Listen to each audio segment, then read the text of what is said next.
Hello friends, welcome to my YouTube channel. আজি আমি আলোচনা কৰিম অসম চৰকাৰৰ অধীনত Directorate of Health Services ওলোৱা 656টা বিভিন্ন পোষ্টৰ বিষয়ে আৰু ইয়াৰ অনলাইন এপ্লিকেশন 10 তাৰিখৰ পৰা ষ্টাৰ্ট হৈছে আৰু ইয়াৰ লাষ্ট ডেট থাকিব 24 ছেপ্টেম্বৰ তাৰিখে আৰু ইয়াৰ পোষ্টসমূহ হৈছে pharmacist, laboratory technician, blood bank technician, dresser আৰু নাৰ্ছ। সো ভিডিওটি আৰম্ভ কৰাৰ আগতে আপুনি যদি মোৰ চেনেলটো সাবস্ক্ৰাইব কৰা নাই অতি সোনকালে সাবস্ক্ৰাইব কৰি দিয়ক আৰু ওচৰতে থকা বেল আইকনটো প্ৰেছ কৰি নটিফিকেশন বিলাক অল কৰি থওক যাতে মোৰ আহিবলগীয়া নতুন ভিডিওৰ আপডেট সমূহ আপোনালোকে পাই থাকে।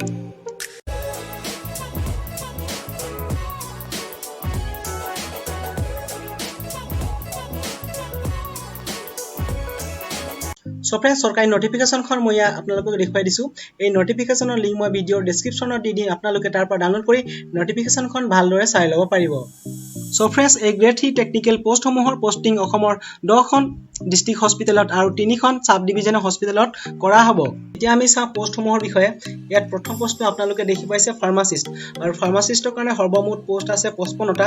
ইয়াৰ কাৰণে ক্যান্ডিডেটজন ডিপ্লোমা নাইবা ডিগ্ৰী কৰা হ'ব লাগিব ফাৰ্মাসিষ্টৰ আৰু আসাম ফাৰ্মেসি কাউন্সিলত তেওঁ ৰেজিষ্টাৰ হ'ব লাগিব আৰু ফাৰ্মাসিষ্টৰ কাৰণে স্যালাৰি হ'ব 14000 পৰা 60500 টকা আৰু তেওঁলোকৰ গ্ৰেড পে হ'ব 7400 টকা।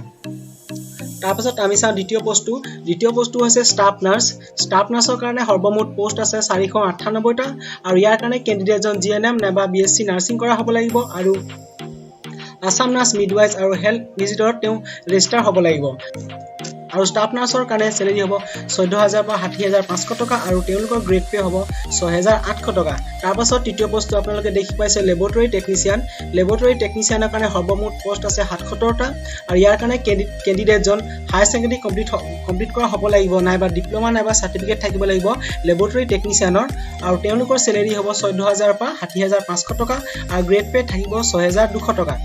তাৰপাছত চতুৰ্থ পোষ্টটো আপোনালোকে দেখি পাইছে ব্লাড বেংক টেকনিচিয়ান। ইয়াৰ কাৰণে সৰ্বমুঠ পোষ্ট আছে 11টা আৰু তাৰ কাৰণে ক্যান্ডিডেটজন হাই সেকেন্ডাৰী কমপ্লিট কৰা হ'ব লাগিব নাইবা ডিপ্লোমা নাইবা সাৰ্টিফিকেট হ'ব লাগিব ল্যাবৰেটৰী টেকনিচিয়ানৰ আৰু তেওঁলোকৰ স্যালাৰি হ'ব 14000 পৰা 60500 টকা আৰু তেওঁলোকৰ গ্ৰেড পে হ'ব 6200 টকা।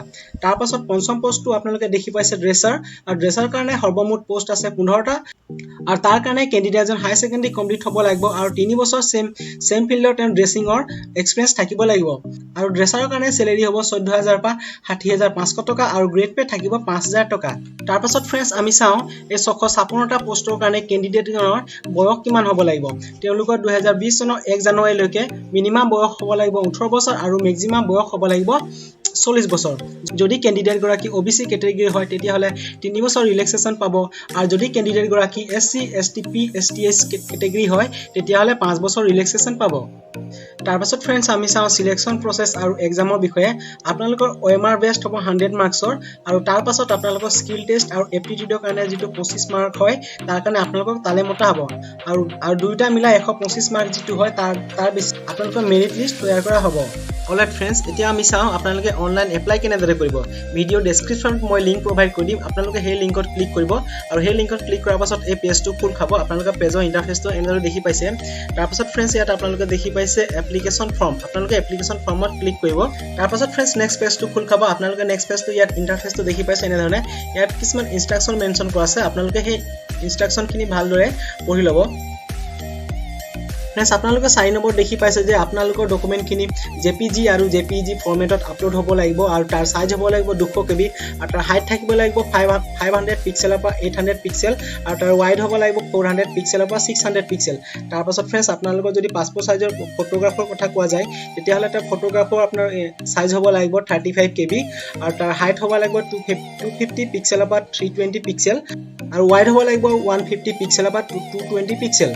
তাৰ পাছত আপোনালোকৰ সিগনেচাৰ হ'ব লাগিব 30 KB ভিতৰত আৰু সিগনেচাৰৰ হাইট হ'ব লাগিব 100 পিক্সেল টু 180 পিক্সেল আৰু ওৱাইড হ'ব লাগিব 150 পিক্সেল টু 220 পিক্সেল। আৰু ফৰ্মখন ফিলআপ কৰোতে আপোনালোকৰ যদি কিবা প্ৰবলেম হয় তেতিয়াহলে ইয়াত দুটা নাম্বাৰ মেনশন কৰা আছে। সেই নাম্বাৰ দুটাত আপোনালোকে সোমবাৰ পৰা শনিবাৰলৈ ৰাতিপুৱা 10 বজাৰ পৰা গধূলি 6টা বজালৈ আপোনালোকে কল কৰি আপোনালোকৰ কিবা প্ৰবলেম থাকিলে সেই প্ৰবলেমখিনি আপোনালোকে সলিউশন ল'ব পাৰিব। তাৰ পাছত ফ্ৰেন্ডছ এপ্লিকেশনখন ফিলআপ কৰিলে আপোনালোকে তলত ইয়াত দেখি পাইছে নেক্সট বুটমত ক্লিক কৰি দিব। নেক্সট বুটমত ক্লিক কৰাৰ পাছত ইয়াত নেক্সট পেজটো খোল খাই যাব। ইয়াৰ ইন্টাৰফেসটো আপোনালোকে এনেধৰণে দেখি পাইছে।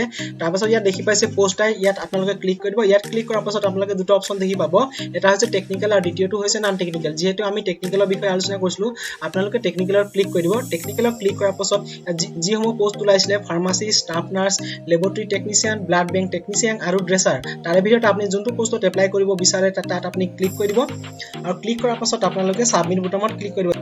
ফ্ৰেন্ডছ ইয়াত যদি আপোনালোকে এটাতকৈ বেলেগ পোষ্টত এপ্লাই কৰিব বিচাৰে তেতিয়াহ'লে আপোনালোকে নেক্সট যিটো বিচাৰে তাতো আপোনালোকে ক্লিক কৰি দিব পাৰে। তাৰপিছত ক্লিক কৰাৰ পাছত আপোনালোকে যিটো সাবমিট বুটাম দেখি পাইছে আপোনালোকে সাবমিট বুটামত ক্লিক কৰি দিব। ইয়াৰ নেক্সট পেজটো খোল খাই যাব। ইয়াত আপোনালোকে দেখিব পাব এপ্লাইড পোষ্ট। আপোনালোকে যিকেইটা পোষ্টত অলপ আগতে টিক মাৰ্ক লগাইছিল সেই টিক মাৰ্ক লগা পোষ্টকেইটা ইয়াত এপিয়াৰ হ'ব।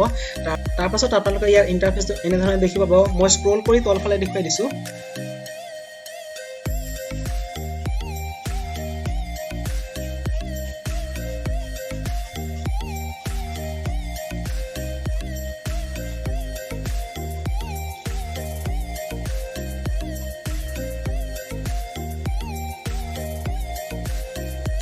So friends, আজিলৈ ইমানেই। এনেকুৱা ধৰণৰ ইনফৰ্মেটিভ ভিডিঅ' পাই থাকিবলৈ মোৰ চেনেলটো ছাবস্ক্ৰাইব কৰক আৰু ওচৰতে থকা বেল আইকনটো প্ৰেছ কৰি নটিফিকেশ্যনবিলাক অল কৰি থওক যাতে মোৰ আহিবলগীয়া নতুন আপডেটসমূহ আপোনালোকে পাই থাকে।